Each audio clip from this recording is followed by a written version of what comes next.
what you're referring back to, I used to cut from walking around at 93 kilos, cut down to 75 kilos. Yeah. It's a lot of weight. Yeah. What's the plans for the gym in the future, do you think? Yeah, the plan is to have a couple of locations. That's why previously in my past business, it was Karl McCallig personal training. Yeah. Karl McCallig personal training wasn't scalable. I couldn't be like, this is Karl McCallig personal training part 2. So Project Fitness Dublin is a brand. Yeah.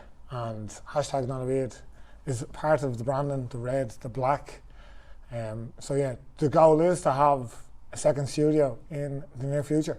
What are the challenges of doing that, of setting up multiple businesses? I'm still chopping through some of the challenges at the moment. Well, what are the challenges right now of this business? So obviously this is, like, I know you've ran multiple boot camps and personal training businesses, but what are the challenges of the last 6 months of opening up this gym compared to your old businesses? What's the difference? What's the difference between like being a personal trainer and actually being a gym owner? Yeah, so being a gym owner, you actually have a lease. So the lease is on my name, on Karl McCallig's name. So I've signed a 5-year lease here. So the pressure is on to perform. Unlike F45s and all of the other franchises, they obviously have massive capital. I went in with not a lot of spending capital. all your money. Broke. Yeah, so I had a BMW X5. I sold that to buy all the gym equipment and to put down a deposit on this unit. Yeah. So the pressure was on from the get-go to perform, to get bodies in the gym, or I wouldn't have been able to pay for the second month's rent. Yeah. So for me, the issues that I'm running into are is cash flow. So the cash flow at the start was very slow, still kind of is very slow. So I need to get up to 100 members as soon as possible to make it viable. Yeah. So at the moment I'm teaching all of the classes 6 a.m, 7 a.m, 9:30, 12:30, 5:30, 7 p.m. every evening. So they're 16 to 18 hours a day. They're very long. Back in the day when me and you used to run boot camps in Bray, we used to have a morning class and an evening class. We had no middle of the day stuff. Obviously, we just had to pay. We were subletting, so we were just paying whatever, €20 for the hour, and then throwing loads of people into the room, getting sweaty for 50 minutes to an hour. And we were able to go. Basically, we were kind of doing 2 split shifts, and we were able to go back, nap during the day, get ready to go again. But there's so much going on in the background of running the business. There's not enough hours in the day. I can no longer do that. I can probably sit down in my office for 20 minutes and close my eyes for a couple of seconds, but there's a lot of shit that needs to get done. Well, like, I think the thing is, right, when we were running boot camps and stuff like that, right, and you're paying someone else rent, like, there's not the same pressure probably, because like that's their premises, right? If anything happens, the book ends with them. Where essentially the book ends with you. If you don't get bodies in the door, it's you that loses out on money. It's you that the business could fold. So the pressure is on you. So I suppose, is it a case where, right, you have to be a bit of a risk taker in order to do this? Because there's loads of personal trainers, there's loads of coaches out there. They don't all have the confidence or take the risks to go and open up a business. So what was the reasons? Why do you think that you have the confidence to take them kind of risks? I suppose the confidence. I'm not a weed. So I just said what I was going to do. This was always the plan. Pre-COVID, boot camps are looking good. This was always the plan. This was always the goal, to open up my own unit. Then COVID hit, kind of changed everyone's aspect of training people online, training people on Zooms, giving people programs. And that's what I was doing. I was in Dubai for a short period of time. You hated it though, didn't you? I didn't hate it. It was good, but I kind of felt I couldn't live in the moment. Because you have the personality where you need to be busy all the time, don't you? Yeah. Like that I see that in you all the time. Like your trait is that you need to be busy, and then with the online stuff, you probably had more free time than you wanted. Yeah, a lot of free time, and then I was like, "Is this it? Is this what I do for the rest of my life?" Yeah. Whereas I have the personality where I'll sit on the beach all day doing fuck all, because I'm #away. So, right, you were doing the online coaching, right? Obviously, I was gonna get into that between like the progressions from if someone wants to get into the fitness industry. Obviously, you might start off with gym instructor, move your way up. But yeah, you were doing online coaching, and then obviously the plan was probably always to then open up a gym, yeah? Yeah, that was always the plan, yeah. Yeah. Did you have any doubt that it wouldn't work out? Or do you have any doubt that it wouldn't work out? Like, do you ever wake up in the morning and be like, oh fuck, what if I lose all my members and now I'm broke? Not really, no. You know, just, if 10 people leave tomorrow, I'll just make my mission to go and get 20 more the next day. Because that's always like, I think anyone who's a personal trainer, they've experienced this where it's, right, you might lose 2 or 3 clients in a week and you're like, oh fuck, I need to change everything up. I'm obviously not doing, right, you have that kind of panic, do you know what I mean? But then it's like, all right, calm down, just keep doing what you're doing and the numbers will grow. And the numbers have kind of grown for you, haven't they? Yeah, well, they kind of dropped down in December here, like 15, 20 people left, and I was like, fuck, what am I going to do?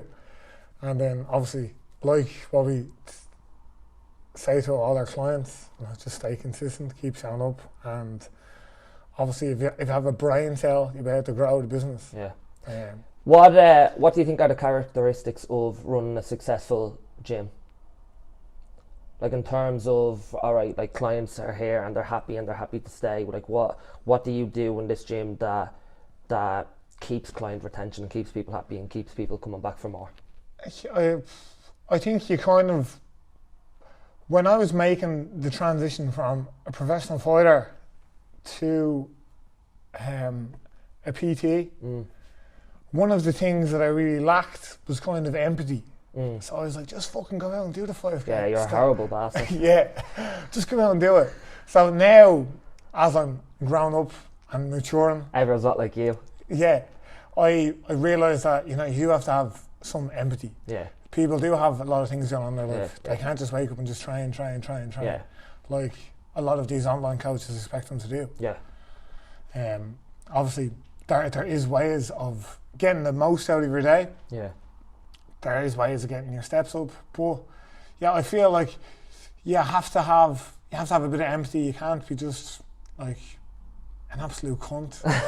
Well, like I get it, because like you're gonna, right, obviously you and me, right, we don't have kids. We can put our business is personal training and fitness, right? So it's quite easy to say fit because that's what you're kind of surrounded by all the time, and you don't have as many responsibilities going home and stuff like that, right? Whereas someone who comes in, maybe she's a single mum, maybe she has 2 or 3 kids, like it's hard for her to get up and do the hour and then leave. So, but you have a really good thing which you implement. It's the 100 classes and then you get celebrated. Yeah. I think that works well with the clients to keep them consistent and gives them a number to get to. They say they don't like it, but when they're getting their picture and all their friends and family are saying well done, well, it's an accomplishment, isn't it? Yeah, they're getting that sense of achievement. Yeah, like most people don't even get 100 sessions, 100 training sessions in a year, never mind in what they've done in, what is it, six months. 6 months, yeah. So that's incredible. Like. Yeah. That's an average every week of 3 sessions per week. Yeah. And the whole point of it is that, like, for people to see results, they have to be consistent. So you have to kind of keep them in the game long enough to actually see them results. And if someone's training with you for 6 months, they're obviously going to see some sort of benefit from that. Yeah, massive difference, yeah. And then, what is it then that keeps them coming back? Is it the atmosphere in the classes, or what is it? Yeah, I believe the clients, they come for results. Yeah. They stay for the environment. Your vibe attracts your tribe. Yeah. So if you're going around like in your classes or boot camps and you're like Hitler, you know what I mean? They're gonna pay for a month and they're gonna leave after a month because you've been a horrible cunt. Yeah.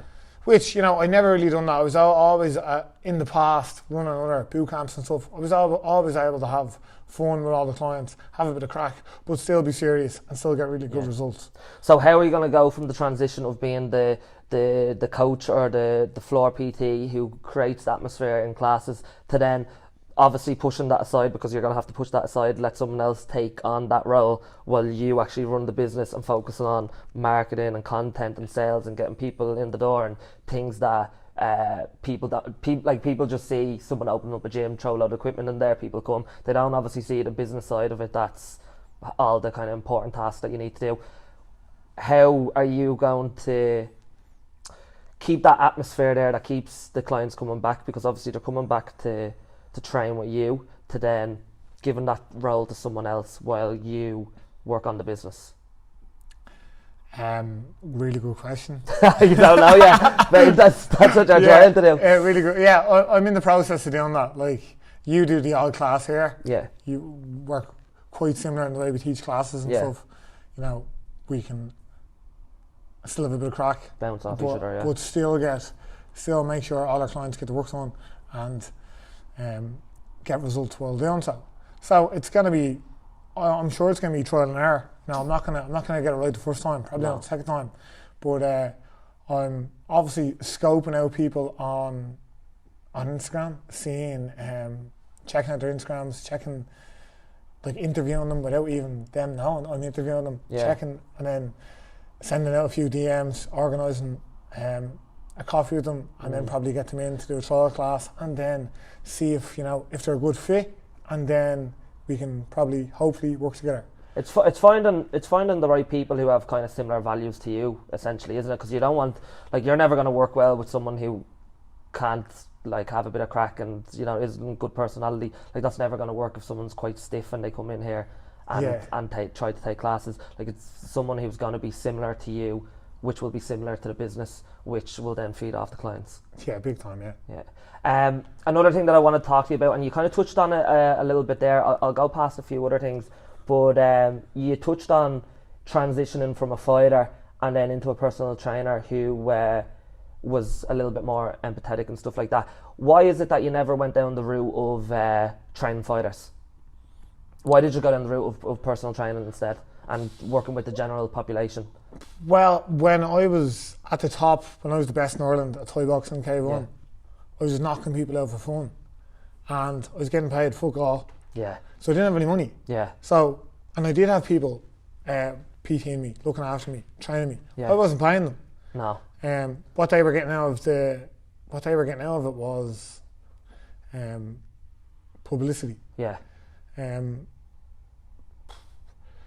I don't know why I never went down the road of training fighters. I'd like to work with a couple of fighters, but there's just no money. Short answer, there's no money. There's no money in it. Yeah. It doesn't make money. It doesn't make sense. Yeah, and there's no money in that in terms of being a coach. Is there money in it in terms of being a fighter at that standard? Not really, no. No, not really, no. Well, you'd be able to, pick up a grand or two here and there, but so even the best in Ireland are essentially broke.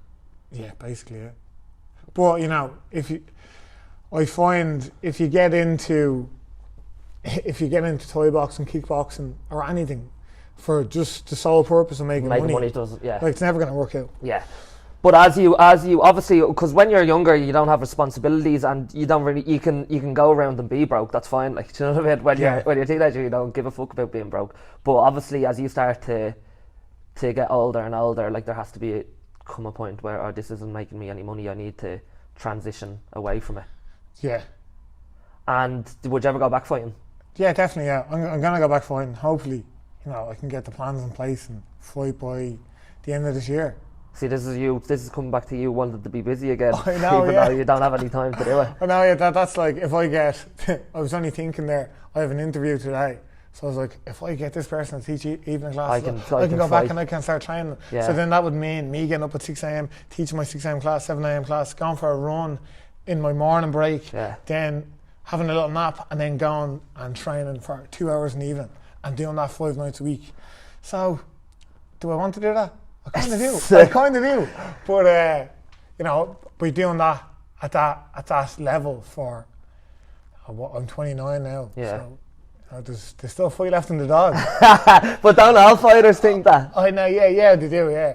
But I still have plenty left in the tank. What about it's like, I presume the most difficult part of getting back fighting, right, and then having your fight is obviously the weight cut and dropping down and being hungry all the time. Because I remember you used to come into the gym and you were nearly obsessing over about 40 grams of oats in the morning and stuff like that. So like for people who don't get it, because like they haven't experienced weight cutting, what's it like in terms of trying to get on with your day, trying to do all them tasks and also cutting for a fight? Yeah, like if you're cutting for a fight, now it depends on how much you're cutting. I'd cut what I used to cut, what you're referring back to. I used to cut from walking around at 93 kilos. Yeah. I used to cut down to 75 kilos. Yeah. It's a lot of weight. Yeah. You're like a rake going around the gym. Yeah. I was looking good at 93, and then I looked like a junkie then towards the end. But you know, I think as I was growing up, I was always fighting at 75, and then I started to obviously became a PT. I started to lift weights. I started to add muscle, and then that made the weight cuts a lot harder. Obviously, eating pizzas and all doesn't help either. Nothing against pizzas, but like if that's the thing. Like when you're not right, when you're not cutting for a fight, or when you're not committing to fighting, right, and it's like they're like you have the benefits of being able to eat what you want, which is obviously great because you know you want the energy to be able to do 5 classes a day and run a business, and like so there's a lot of sacrifice that goes towards it before you decide to get into it. Yeah. So like a weight cut takes over a life for 12 weeks. Yeah. You can't do anything else. Even though you think you're going to be doing something. Like my last fight, I lost. I think I wasn't cutting that much, cutting like 8 kilos. Yeah. But it was still very hard, and 8 kilos is a lot though to cut, isn't it? Yeah, it is. Someone asked a question in the Instagram box. It was actually a lad that I met in Dubai when I was on the session. He's a pro boxer, and he goes, if a boxer came to you saying that he had a fight in 5 weeks and he needed to lose 15 pounds of body fat, could this be done? But you've essentially done that, haven't you? Yeah, definitely. Yeah. I've lost. Like, what's the process that goes into doing that? Into cutting that amount of weight in a certain amount of time. So I'll use my last MMA fight as an example, as a weight cut that I done. So I was walking around at like 94 kilos. My fight was at welterweight, which was 77 kilos. So I was on 1,600 calories for 10 weeks. Which is a lot for like what's your calorie intake now at the moment? Your maintenance calories in around? My maintenance calories is 4,000 calories. Yeah, so that's a huge drop. So it's a massive deficit. And the weight, 1,600 calories, I wouldn't go over, because I'd be like, stick to your calories, don't be a fucking weirdo. And I'd be sticking to the calories, and then... So 1,600 calories, what would that look like in terms of meals for you? It would be 3 meals a day, and it would be what? Yeah, 3 meals a day. Have to be very routine, very consistent, wouldn't it? Yeah. And, you know, I'd be getting the best value possible out of them 1,600 calories. You won't see me eating any chocolate in that time. No. Any sweets. I wouldn't waste a single calorie. The 1,600 calories is fuel. Yeah. I would be eating loads of vegetables. Really food volume. I used to have chicken, and I used to get broccoli. Yeah. Stick it in a food processor, blend it all together, and it'd be chicken and broccoli rice. The thing would be that size, massive. Normal rice or cauliflower rice? It's broccoli rice. Oh, broccoli rice. I just blend the broccoli, and then I just stick it into the wok with onions and stick to me pizza. onions and broccoli. Yeah. A bit of sauce, and that was less than 500 calories. Yeah. And it was a massive portion, so it kept me satisfied. Going to bed, obviously I used to go to bed hungry, wake up hungry. Yeah, you're occupied by food all the time, aren't you? hungry all the time. And this is on 1,600 calories, and then I would check my weight every day. Obviously, being a male, it's great because the weight goes down every day. As long as you're eating similar foods every day, you're keeping your carbs pretty level, you're keeping your protein level, fats level right? They're the same. So you're not going to hold any excess water because you're eating the same amount of carbohydrates every day. So the weight should go down every day. And you're taking the guesswork out of it as well because you're eating the same meals every day. Yeah, exactly. But then I would get to, I'd say, 4 weeks out from a fight. Yeah. And I'd be like, fuck. Well, does it get harder? Does it? It gets harder. I'll be 88 kilos, really lean, like fucking ripped. I'd say like less than 12% body fat, shredded. What does that do to your training performance? Because obviously you're training at the same time as that as well and trying to train hard for a fight. Like what does, do you notice the dip in performance and stuff like that? Yeah, you do, you just drink a lot of coffee, drink a lot of water, continue to tell yourself you're not a weed and train hard. But, when you're doing this, it's great for your mental toughness because although the body wants to take a rest day, it wants to rest, it wants to, but just keep on going. And then when you go into that fight and you're after doing that weight cut, the fight is the easy part. But I'd be on 1,600 calories Monday, this 4 weeks out from a fight, from the last one when I weighed in at 77 kilos. 1,600 Monday, Tuesday, Wednesday, Thursday, Friday, Saturday, I get on the scales, like fuck, I'm off. The weight's not where it should be. So on Sunday, I don't eat. Just have coffee and water. Jeez. And then we go around starving all day. Yeah. And then I wouldn't train, I just rest. Obviously, not eating isn't very good for your recovery. No. But if you don't make weight, your purse, you get less money. Your purse gets cut in half. Yeah. Although already you make fuck all money. Wait, would you still be able to fight even if you didn't make weight? Depending on how much, like if I was over by a kilo, it would cost you 50% of your purse. And you're already not making much money from that anyway. Yeah. So say you're getting paid $1,000. What about dehydrating yourself to make weight and stuff like that? How does that work? Yeah, so I use a process called water loading. So I'll drink like 9 litres of water on, say the weigh-ins on Friday. Yeah. I'll drink 9 litres of water on Monday. Going back, say the weigh-ins on the Friday, going back to the following Friday, you'd start drinking 9 litres of water on the Friday, 9 on the Saturday, 9 on the Sunday, 9 on the Tuesday, 9 on the Wednesday, and then on Thursday. Just fucking pissing every day. Yeah, and then on Thursday, say the weigh-ins at 12 o'clock on a Friday. Yeah. On the Thursday, I would drink 1 litre of water before 12 o'clock. Yeah. On the Wednesday, and then the Thursday, and then I'd cut out any water, any food for 24 hours. In that 24 hours, I'll be just totally resting. And then if you go onto my Instagram, you can see me actually doing it. I'll get in the scales, 85 kilos at like, or 86 was it, at like 12 o'clock. Yeah. Fully loaded water, last meal, and then it just goes down. From just stopping drinking and just pissing it all out, essentially. The body thinks it's going to get that other 8 litres, but it doesn't. So you're tricking the body into thinking that it's going to continue to get that amount. And then a couple of days before that, I'd cut out all salt from my diet. All I'd be having is egg whites, chicken, and asparagus. For the 3 days. So there's no water retention at all. Yeah. So there's no sodium. The body isn't holding onto any real minerals, so the water is just flushing through you. And what about like see fighters doing like sauna suits and sitting in the sauna? Does that even work? Or the sauna suit doesn't work. I used to do that years ago. Yeah. For I'd say a couple of years back in my amateur days. Yeah. And what I've realised now, what I do now, the last time I was cutting weight, I was in a sauna with a couple of other fighters. Yeah. And they all had sauna suits on them, and I was like, Jesus, silly cunts. I was sitting in the sauna with my boxers and a credit card. It was a Costa fucking, it wasn't a credit card. It was a Costa club card. So I was just sitting down on the sauna, sweating, and my arm starts to sweat up. I scrape the sweat off. Yeah. Because I've scraped the sweat off, the body now has to fucking hell. Keep going, basically. Yeah, the body has to reproduce more sweat. Yeah. But if you're wearing a sauna suit, it retains it. Your whole body's covered in sweat, so you won't sweat as much in a sauna suit as you would with a credit card. Because every time you scrape, who taught you that?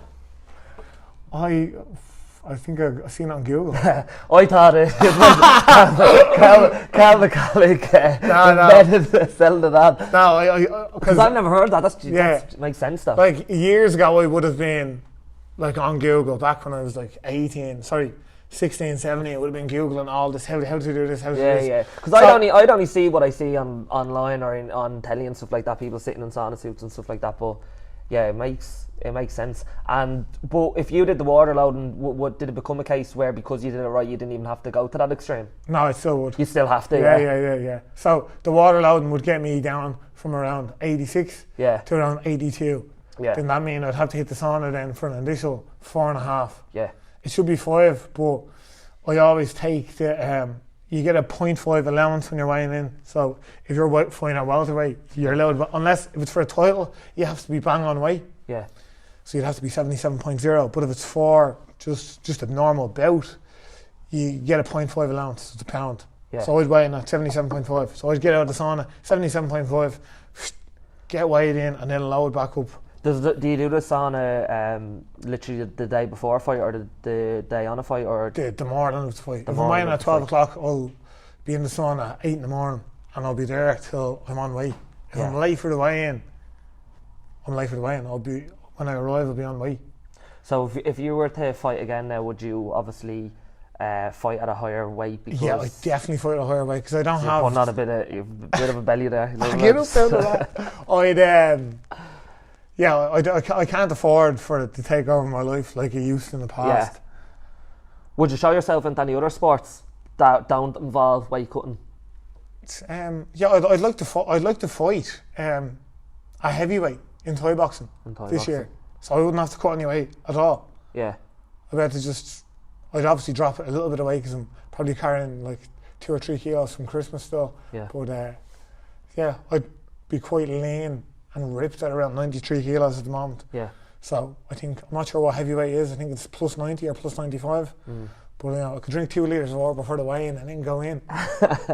It's obviously a method you don't use with your clients though for weight loss. No, definitely not. No. Well, like some people would have the misconception that, I mean, like you'd see lads who, they don't really train, they don't really move, their diet's horrendous, and their first plan of action is to go sit in a sauna suit and sweat out like all the body fat. So like there is obviously people's general population see people do that who are clearly fighters and trying to make weight for a fight, do these methods and think, oh, if that works for them, that would work for me, but obviously it wouldn't. No, that wouldn't. Jesus God, no. So let's talk about the challenge that you're doing at the moment. So you're running is it a 4-week challenge with your clients when they first come in? Yeah, 28-day challenge. What's the 28-day challenge involved? Like what are the goals that they're coming in for and how do you approach it? So the 28-day challenge is to basically take control of your nutrition and your training over the first 28 days. So it'll be learning how to count calories correctly, or if you already know how to, I'll be telling you exactly how many calories to eat for your specific goal, whether it's weight loss, weight gain or maintenance. And then I'd like, depending, obviously it varies from person to person, but if you came in and you said, Karl, I want to drop 3 kilos over the next 28 days, I'll calculate your calories, tell you exactly how many calories you need to eat for your specific goal, and recommend you training here at least 3 times a week, as well as hitting your 10,000 step goal each day. Yeah. So it's for people who coming off the street aren't training at the moment, aren't really moving that much, and probably aren't eating the best of meals and probably an influx of calories, and to get them in, get them training again, get them with healthy habits and behaviours, get them a little bit leaner, feeling a little bit better. And then after the 28-day challenge, I presume then the goal is, okay, once they feel great in themselves, they're like, oh, I think I'll continue to do this and go on to the reoccurring classes because, I feel this great again, I don't want to go back to how I felt before. Exactly, yeah.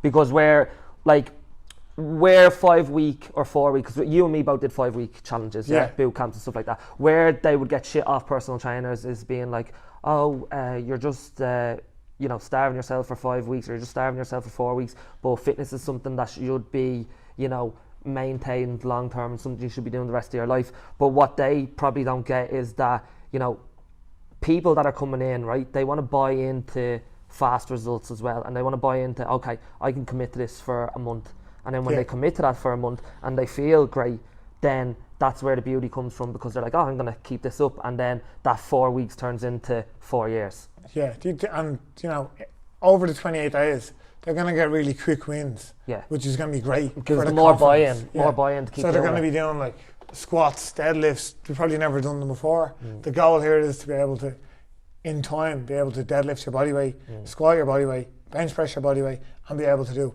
a full chin-up. Yeah, people need short-term goals to buy in, and it's that kind of short-term motivation. And then once they're in the door and they feel great in themselves, and they see that they're seeing progress, and they see that they're winning, and they see that, okay, I'm actually all right at this, then it's like, okay, now we can make this a long-term thing so you can maintain the results that you've after achieving. Yeah, exactly, yeah. Going on from that, right, so obviously because this is your gym now and you can run it any way you want, I know obviously a thing that you like to implement with each client is, okay, they might be coming in for weight loss and fat loss and to feel a little bit leaner and a little bit lighter, but you also have a big emphasis on performance-based goals, so progressive overload. So they come in and, again, like you said, they get stronger in their squats, they get stronger in their RDLs or their deadlifts, or they're able to do their first pull-up, or they're able to do, you know, whatever it is. They're seeing that it's not just about weight loss, it's also about getting fitter and getting stronger. How important is it that you're able to do that now, where boot camps where you're probably running before, and I was running before that, you probably weren't able to implement that as much because it wasn't your equipment and it wasn't your gym? Yeah, well, we didn't have much weight at all in the previous boot camps. Like the max people would have been lifting about 20 kilos. Yeah. And now that's the minimum people are going to be lifting here. Yeah. So it's what were the barbells called again? The studio bars. Yeah, the studio bars. Isn't there a name for them? They have them in the classes. Bollocks, I can't remember. But it was poor. All right, let's talk about the career path of someone in the fitness industry. So you started off as a fitness instructor, all right, into personal training, group training / boot camps, online coaching, and now obviously a gym owner yourself. First off, thoughts on when people are getting into the fitness industry, advice on they start off as a fitness instructor. What are your kind of memories of being a fitness instructor? Cleaning toilets. Glorified cleaner, essentially. Yeah, big time, yeah. So teaching. You got to do assessments and you got to take classes. What was your favourite class? Aqua aerobics? Aqua aerobics is great, yeah. Aqua aerobics. Got some sweating on that. And you know what? I used to be bollocks after doing like 4 or 5 classes. Like you do aqua aerobics, then you'd have to go up and do a spin class. Then you might in the daytime then have to do like some sort of a stretch and flex. And that was a great class though. Yeah, I was exhausted after them. So what I started doing in the end is like I wouldn't get on the bike for the spin class. Hashtag weed. So I would just shout at them to fucking go on the bike, but I wouldn't get on it myself because I knew like if I do this, I'm going to be exhausted for the rest of the day. I'm not going to get my own training in. Yeah, and then you'd have to go and do aqua aerobics straight after. And then you do aqua aerobics. In a pool that's 40 degrees. Shouting at a load of 70-year-olds telling them to move their hips. So for people who, alright, they get into the fitness industry because they want to help people, they want to coach, they love training and stuff like that, but then they're starting off as a fitness instructor and all they're doing is cleaning toilets, what would you say to them? You just like what they're going to be telling their clients, you just have to stay consistent. It's like being a fitness instructor is like being an apprentice electrician. Yeah. You have to learn. You do the shit jobs. You have to do the shit jobs before you get anything out of it. Yeah. Minimum wage, cleaning toilets. Yeah. Answering phone calls. That's essentially it, isn't it? Yeah. Okay, we'll finish that up. Yeah. Cheers. All right. Thanks Karl. Thanks so much. Thanks for watching, and again, if you enjoyed this episode, make sure you leave a review and make sure you subscribe to all channels, YouTube, Spotify, whatever you're listening on.